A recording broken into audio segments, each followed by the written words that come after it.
Yeah, and you're probably right that now the gloves are off, and they're it's the same policy, but they're I mean, very few presidents would just sort of openly say. I mean, Trump just said the military option is on the table, you know, and you know it's not like they're sort of saying, you know, we should have elections there. They're saying no, we shouldn't have elections. You know, they're it's the same thing, but they're much more open about it now, and that's, you know, the development of neoliberalism. It's become much more confident and powerful.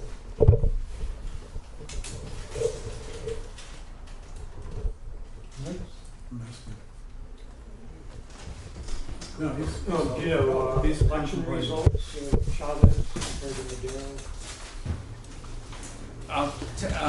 Oh yeah. What's the What question? percentage did he? Chavez won with much larger percentages than Maduro won.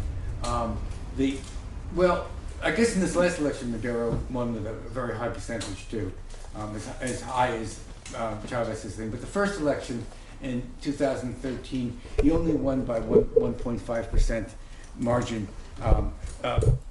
Henry Capriles was his opposition, and but 2013 was a very special year. Hugo Chavez died in office of cancer, and Chavez was larger in life than in life, and then in death he even became greater. And Maduro, he's 6'3", but still those are very, very big shoes for him to fit into. And for the Venezuelan people, they were absolutely traumatized. That is, the people that were supporting Chavez by his death. It was a very traumatic experience. It was also an opportunity for U.S. imperialism to try to beat back the Chavez legacy. And so with the death of Chavez, the U.S. Offensive intensified, and also the offensive of the domestic opposition. And when Maduro first ran for presidency, he really wasn't very well known, at least on a personal level, by the Venezuelan people. He had been vice president, and before that he had been a foreign minister.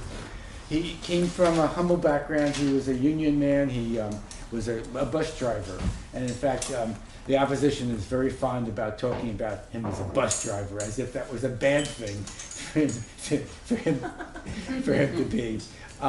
But the people, they identify with Chavez when, and Maduro, you know, it wasn't Chavez. Nobody could have been Chavez.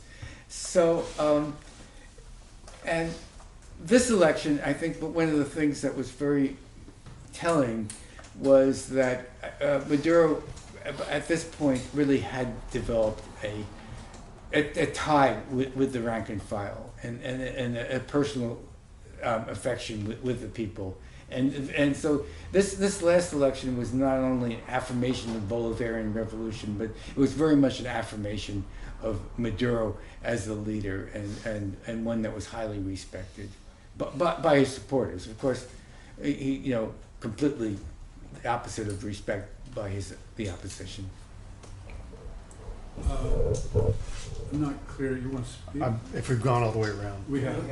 Will, and Okay. thank you very much for your patience. No, there is one more person. But I want to just, he brought it up. I want to try to tease an answer out, and it's, you didn't come here to talk about the world petroleum trade. I understand that could be a whole conversation of itself, but I've watched this for years, and I continue to kind of scratch my head.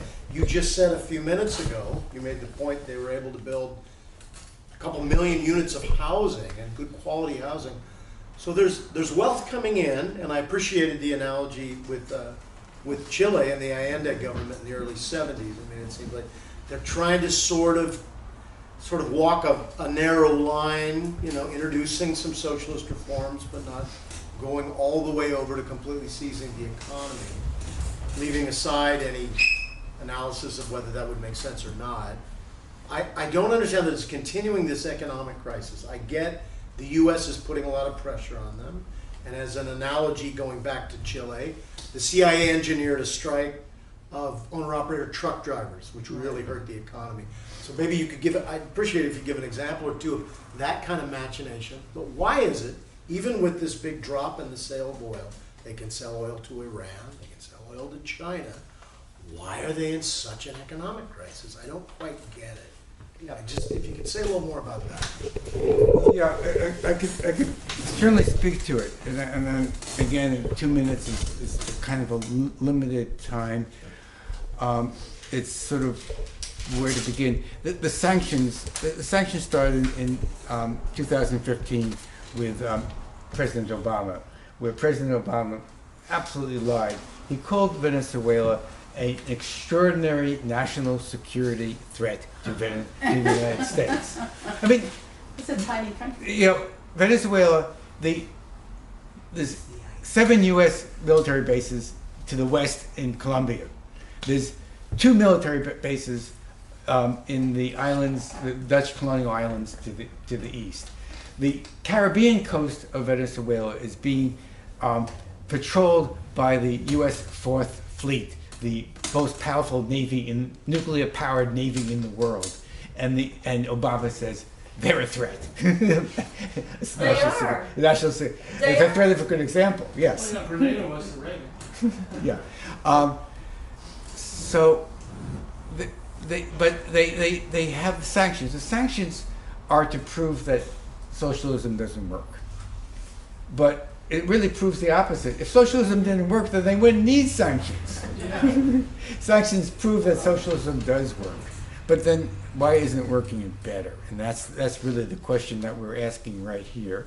And then there I think you have to look at the details. So one of the sanctions is preventing the sanctions are mainly financial, and it prevents the use of certain financial instruments. For instance, the Venezuelans can't refinance their debt, and all countries and all big institutions work on debt and they refinance them. And probably there's people here who understand finances a lot better than I do about why that's important. So that instrument is taken away from them. I'll just give maybe some anecdotal things. There's a malaria outbreak. They had mostly solved the malaria problem. There was a malaria outbreak. There was malaria medicine in Colombia. The Maduro government tried to buy that medicine, but the bank that they used as an intermediary where the funds were refused to allow those funds to be given to the Colombians so that the Venezuelans could buy the malaria medicine, even though they had the money. Those are the sort of things that are created, and I think maybe afterward we could talk about a little bit more about that. But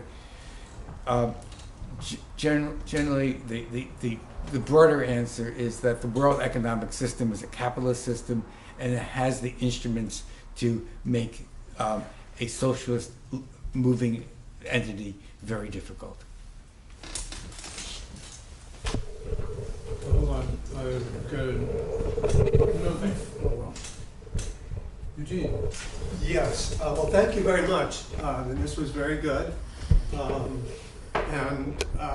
For me, it's all very predictable in terms of the scientific socialism of Marx, Engels, and Lenin. So if you just take that theory, plug in certain things in 1917, you get the Soviet Revolution. You plug in things from Cuba in 1959, you get the Cuban Revolution. Or you get the Chilean Revolution, which was defeated. So this is the way imperialism works. It's also the way socialism works in terms of there are real benefits that the Venezuelan people have gotten from this revolution. So